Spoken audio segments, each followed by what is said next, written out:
Hello student, good morning. कैसे आप लोग? मैं सरवन सर अपने पीजी क्लास से फिर से आप लोग का स्वागत करता हूं। तो चलिए हम लोग जो है से द्विघात समीकरण है सो स्टार्ट किए थे, और द्विघात समीकरण में हम लोग जाने मूल ज्ञात करना, गुणनखंड विधि से विविक्तर ज्ञात करना, मूलों की प्रकृति के विषय बताए थे। और आज हम लोग जो है ऐसे बोर्ड एग्जाम में जो VVI जो क्वेश्चन आता है वह है, तीनों साथ में आते हैं जो हम लोग ज्ञात किए हैं, विविक्तर, मूलों की प्रकृति, और यदि मूल वास्तविक हो तो उस स्थिति में हम लोग को ऐसे दोनों मूल ज्ञात करने हैं। तो चलिए आज हम लोग जानते हैं। तो देखिए आप लोग के सामने एक प्रश्न हम लिखे हैं, और इसमें से एक प्रश्न आप लोग को जो है से पूर्ण रूप से आप लोग को जो है से 100% है सो आप लोग को फाइनल एग्जाम में है सो 5 अंक का आता है। और यदि आप लोग इसको अच्छी तरह से समझ जाते हैं तो पूरा का पूरा बुक में जितने भी इस तरह के प्रश्न दिए गए हैं आप है सो चुटकियों में हल कर लेंगे। तो चलिए हम लोग है सो इसको शुरू करते हैं और समझते हैं। तो देखिए यहाँ लिखा हुआ है, द्विघात समीकरण 2x² - 6x + 3 = 0 का पहला में निकालने के लिए बोल रहा है, हम लोग के विविक्तर निकालने के लिए बोल रहा है, जो हम लोग सीखे हैं डी का मान निकालने के लिए। पहला में विविक्तर ज्ञात करना है, और दूसरा में विविक्तर ज्ञात करने के बाद देखना हम लोग के उसके मूलों की प्रकृति कैसा है, वास्तविक है या वास्तविक नहीं है, मतलब अवास्तविक है। और यदि वास्तविक है तो उसको ऐसे हम लोग को हल करके मूल निकालना है, और यदि वास्तविक और बराबर भी हो तो उसमें भी हम लोग को मूल निकालना है। तो चलिए इसके जांच करने के लिए हम आप लोग को बताए थे कैसे हम लोग जानते हैं कि यदि प्लस में हो तो मूल वास्तविक होता है, और यदि माइनस में आएगा तो मूल वास्तविक नहीं होता है।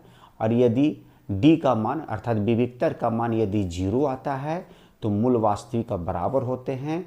तो दो स्थिति में हम लोग को मूल निकालना है। पहला स्थिति जो आता है कि वास्तविक हो, जैसे प्लस में आएगा तो उस पीरियड में भी हम लोग का है सो मूल निकालना है, और यदि मूल वास्तविक और बराबर हो तो उस स्थिति में भी हम लोग को ऐसे मूल है सो ज्ञात करना है। तो चलिए सबसे पहले हम लोग डी निकालते हैं, अर्थात पहला जो है सो हल करते विविक्तर निकालते हैं।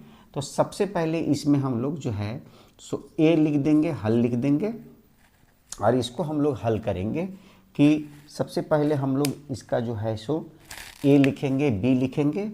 ए हम लोग को जो दिया गया है वो 2 है, और बी जो दिया गया है हम लोग का है सो -6 है, और सी जो दिया गया है वो 3 है। तो डी का सूत्र जो होता है क्या होता है, b² - 4ac। पीछे वाले क्लास में हम आप लोग को बताए थे, डी को हम लोग विविक्तर या विवेचक कहते हैं। चलिए इसी में हम लोग ऐसे इनपुट करेंगे, अर्थात बैठाएंगे मान। बी दिया हुआ -6 दिया हुआ है तो -6 का स्क्वायर लिख देंगे, -4 गुने ए का मान है सो 2 दिया हुआ है, गुने सी का मान कितना दिया हुआ है, 3 दिया गया है। तो -6 का स्क्वायर करेंगे तो 36 आएगा। तो यहाँ पर हम लोग 36 लिख देंगे, -4 दूनी 8 तिरिकी 24। अब 36 में से 24 चला जाएगा तो हम लोग के पास बच गया 12, जो प्लस में आया है। तो प्लस में आया है तो यहाँ पर हम लिख देंगे सबसे पहले तो ये हम लोग का आंसर हो गया, ए का जो है सो आंसर हो गया। और बी में जो हम लोग का आंसर पूछा जा रहा है कि मूलों की प्रकृति कैसा है, तो यहाँ पर डी का मान जो है सो क्या आया है, 12 आया है। तो मूलों की प्रकृति होगा मूल वास्तविक होगा, मूल वास्तविक होगा, वास्तविक है। ये हम लोग का है सो बी का भी आंसर हो गया। अब इस स्थिति में बता रहा है कि यदि मूल वास्तविक है, वहाँ लिखा हुआ भी रहता है क्वेश्चन में, यहाँ तो लिख दिया द्विघाती सूत्र का उपयोग कर मूल ज्ञात करें। तो कभी कभी क्वेश्चन आता है, अधिकतर क्वेश्चन इसी प्रकार के आते हैं कि यदि मूल वास्तविक हो तो उन्हें ज्ञात करें। तो मूल तो वास्तविक आया है तो अब इसको हम लोग ज्ञात करेंगे। तो इसका एक सूत्र होता है जिसको हम लोग एक्स से सूचित करते हैं, मूल को हम लोग एक्स बोलते हैं। और आप लोग को भी जानकारी होना चाहिए कि एक्स का जो मान निकालते हैं वही मूल हम लोग कहलाता है। जैसे गुणनखंड में हम लोग मूल निकाले थे गुणनखंड विधि से, और यहाँ पर हम लोग एक्स से मूल को सूचित करते हैं, और इसका सूत्र होता है -b ± √d/2a। इसी में हम लोग इसको है सो क्या करेंगे कि बैठा देंगे। तो चलिए यहाँ पर जो है सो -b का मान कितना हम लोग का है, यहाँ पर देखिए -6 है, तो माइनस और माइनस तो प्लस हो जाएगा, तो सिर्फ हम लोग 6 लिख देंगे, और प्लस और माइनस।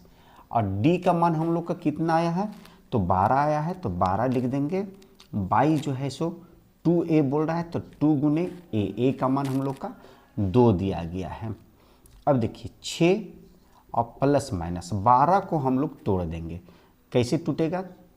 तो 2 दूनी की 4, दूनी 8, दूनी 16, इस तरह से नहीं। 12 को हम लोग किस प्रकार से तोड़ते हैं? गुणनखंड जैसे इस तरह से हम लोग तोड़ते हैं। 2 से 6 हो जाएगा, 2 से 3 हो जाएगा। 2 दूनी 4 तिया 12, तो 2 गुने 3 लिखते हैं। और नीचे हम लोग का है सो 2 दूनी की कितना आ गया है? 4 आ गया है। अब देखिए 6 लिखेंगे और प्लस और माइनस लिखेंगे। यहाँ पर देखिए 2 हम लोग का ऐसे जोड़ा लग जाएगा। जो जोड़ा लगता है उसको तो हम लोग बाहर निकाल देते हैं। तो ये 2 बाहर हो गया और अंदर में 3 है और बट्टा में कितना है? 4 है। अब यहाँ पर हम लोग जो है सो एक प्लस में है और एक माइनस में है। तो इसको क्या करेंगे कि हम लोग जो है से सबसे पहले 6 और 2 कितना से विभाजित होगा? तो 2 से विभाजित होगा। तो 2 हम लोग कॉमन निकाल देंगे। कॉमन का मतलब आप लोग जानते हैं कि दोनों संख्याओं कितना से भाग लगेगा इस चीज़ को। तो 2 से जब इसको भाग देंगे तो 2 तिया 6 हो जाएगा और प्लस और माइनस है। 2 को 2 से भाग देंगे 1, तो 1 तो लिखाता नहीं है, यहाँ पर लिख देंगे 3 और बट्टा में हम लोग का कितना है? 4 है। इतना तो आप लोग को पूर्ण रूप से समझ में आ गया होगा। यहाँ से इसको हम लोग क्या करेंगे? काट देंगे। तो 2 दूनी की 4 आ गया। तो यहाँ हम लोग को बच गया 3 प्लस माइनस √3 बाई कितना बच गया? 2 बच गया। अब हम लोग x का 2 मान इसमें लिखेंगे, वही हम लोग का जो है से आंसर हो जाएगा। तो चलिए यहाँ से हम लोग यहाँ आ जाते हैं। यहाँ पर x का जो मान होता है यहाँ लिख देंगे कि 3 एक प्लस में लिखेंगे, 3 प्लस √3 बाई 2 लिख देंगे और कोमा दे देंगे 3 माइनस √3 बाई 2। यही हम लोग का 2 मूल आ गया और ये हम लोग का तीसरा आंसर हो गया। तो उम्मीद है कि आप लोगों को मूलों से संबंधित क्वेश्चन का हल जो है सो करने आ गया होगा। और यदि आप लोग को यह पूर्ण रूप से समझ में आ गया तो मेरे लिए जो है सो एक लाइक कर दे, शेयर कर दे। और जिन बच्चों को पूर्ण रूप से समझ में नहीं आया है वो जो है से कमेंट्स बॉक्स में लिखना ना भूले, ताकि मुझे पता चला कि मेरा वीडियो जो है से आप लोग को कैसा लग रहा है, किन किन बच्चों को अच्छा लग रहा है, किन किन को अच्छा नहीं लग रहा है। कुछ कमियां हैं तो आप उसको ज़रूर ऐसे दर्शाएं। और यदि आप लोग को ये अच्छा लग रहा है तो कमेंट्स बॉक्स में लिखें, नहीं भी अच्छा लग रहा है तो उसको भी कमेंट्स बॉक्स में लिखें।